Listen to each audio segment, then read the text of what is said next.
லட்சுமிபுரம் கிராமத்தில் சுத்திகரிக்கப்பட்ட குடிநீர் நிலையத்தை திமுக மாவட்ட கவுன்சிலர் பிரியா குருராஜ் திறந்து வைத்தார். தூத்துக்குடி மாவட்டம் கோவில்பட்டி அருகே கயத்தார் உள்ள லட்சுமிபுரம் கிராம மக்கள் உவர்ப்பான தண்ணீரை குடிப்பதால் சுத்திகரிக்கப்பட்ட குடிநீர் வேண்டுமென கோரிக்கை வைத்தனர். அதன்படி மாவட்ட கவுன்சிலர் நிதியிலிருந்து 7 லட்சம் ரூபாய் நிதி ஒதுக்கீடு செய்யப்பட்டு சுத்திகரிக்கப்பட்ட குடிநீர் நிலையம் அமைக்கப்பட்டு திறப்பு விழா நடைபெற்றது. பஞ்சாயத்து தலைவர் மல்லிகா சண்முக சுந்தரம் தலைமையில் திமுக மாவட்ட கவுன்சிலர் பிரியா குருராஜ் பொதுமக்கள் பயன்பாட்டிற்கு ரிப்பன் வெட்டி திறந்து வைத்து இனிப்பு வழங்கினார்.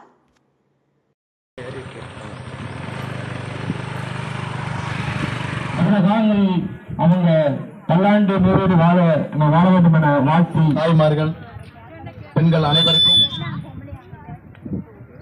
என் காலை வணக்கத்தை தெரிவித்துக் கொள்கிறேன். நான் யாருன்னு உங்களுக்கு தெரியுமா? தெரியும்.